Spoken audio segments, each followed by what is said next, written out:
Good morning, everyone. Gracias, bienvenido. Thank you all so much for being here. My name is Nelson Rafael Roman.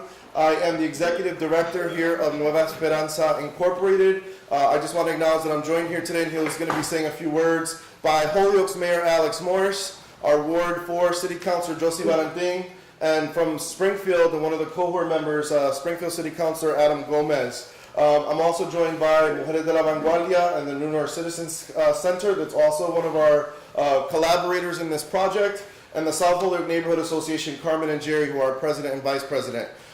This all came together, just to give you some context, in about April or March and April, when we as a community saw the great work that the city of Holyoke was doing here, but we realized that there still needed to be work done on the island of Puerto Rico. And I credit Josie and her wife Miriam for the Boricua care packages that you did, and really Western Mass Unites for Puerto Rico. That was a coalition that raised over $180,000. We sent over 15,000 boxes of relief materials to the island of Puerto Rico. And we still said there still needs to be more done on the island of Puerto Rico. We're just joined now by Ward 1 City Councilor Gladys Martinez. And on our call today, we actually have the mayor of Yabucoa, and representing the mayor's office of Loiza. We wanted to create this Puerto Rican emergency preparedness project, where we're focusing on adopting 2 of these communities and helping them with materials, with supplies, with construction. You're going to hear directly from these 2 municipalities on what's going on in the island right now. But first, I'm going to allow our mayor, Mayor Alex Morse, to say a few words. So let's welcome Mayor Alex Morse. Well, good afternoon. First, I want to thank Nelson for his work putting this event together, the entire staff and team here at Nueva Esperanza. Also want to thank Councilor Valentin, Councilor LeBron Martinez, and Councilor Gomez from Springfield for the work that they've done here in Western Mass to bring light to many of the issues that are still happening on the island of Puerto Rico. I know here in Holyoke, the hurricane happening on September 20th, soon after that we came together as a community with the expectation that there would be a mass influx of Puerto Ricans coming from the island to Holyoke, and without a doubt it exceeded every one of our expectations in terms of the number of people that came to Western Mass, Springfield and Holyoke in particular. Even though Holyoke is a relatively smaller city compared to Springfield and Boston and Worcester, we did see a higher proportion of families and people come to the city of Holyoke. Right now we have about 200 students in the public schools that came from Puerto Rico, and we've seen over 1,500 families walk through our welcome center down at Enlace de Familias in Main Street. So we remain committed to doing everything we can as a city to help people that have left Puerto Rico to come here. But this is also a special day because it's not about people leaving Puerto Rico to come here. It's what can we do from here to help the people of Puerto Rico. So I want to thank Nelson and his leadership, Nueva Esperanza, for adopting these 2 great cities of Puerto Rico. And I am optimistic that other organizations and other entities within the city will see what's happening today with Nueva and think about also adopting a city or town in Puerto Rico as well. I think the more United States cities we get and organizations to unite to help the island, the more impact we can have. I want to thank the mayor and the mayor's staff in these 2 cities for joining us this afternoon.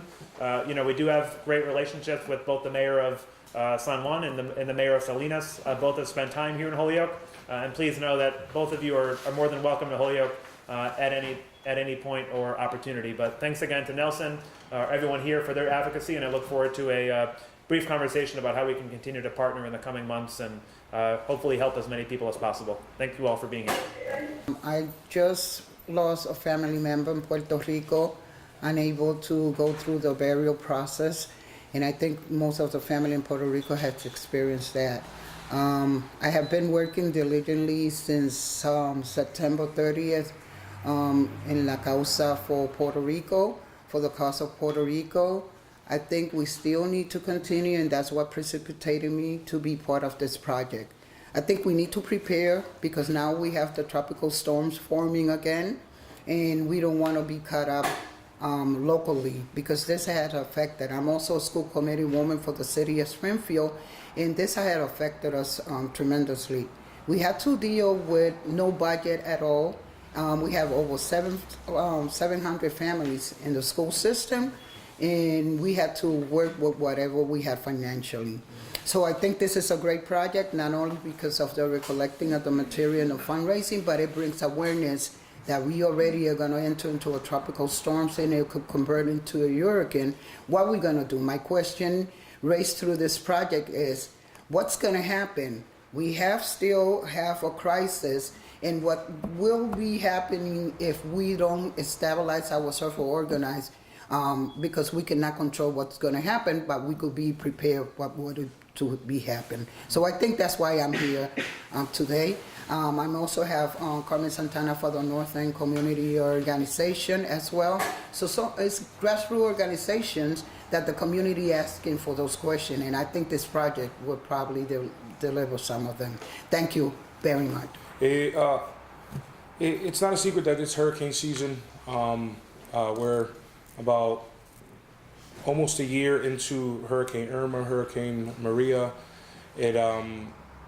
Nueva Esperanza spearheading this effort, and like Councilor Roman had stated, with the collaboration of Western Massachusetts for Puerto Rico and all the organizations around Western Mass could actually look at what Nueva is doing and look at all the grassroots organizations that are still involved, still dedicated to the island of Puerto Rico and our people. And we need to understand with the Hartford study that was just released, that 4,645 people as of now have been counted from the hurricane that we have lost. And we have to be prepared, and the diasporas and communities like Holyoke and Springfield, we are prepared to get involved and stay involved with what's going on, because this is a long-term effort and this is part of the process, that we need to be able to understand that if another one of these massive hurricanes with climate rising, that we can have another influx of folks that do come here. We have to be prepared for them, but the people that can't get here, we have to be able to lend that hand and those resources. Like Mr. Roman had stated, I think it's important that we do send some of these resources to the Home Depots, because some of these folks just want to rebuild. They do not want to leave home, but if they have to leave home, we welcome in both of these cities that this will be home for them until they can get back home, or if they're going to make these communities their homes. But moving forward, I just want to say how important it is for us to stay closely knit. We have to be informed, and we have to understand that, these communities, not just Yabucoa or Loiza, need extreme amount of help. But I think that leading this effort with these two cities, it would drive other organizations, like Mayor Morse had stated, that we would be able to adopt more towns and more cities across the nation and make sure that some of these folks know that they have somebody there for them. So in closing, I just want to say how positive this initiative is, and hopefully we'll get more collaborators with us to make sure that we're successful in our efforts. Thank you.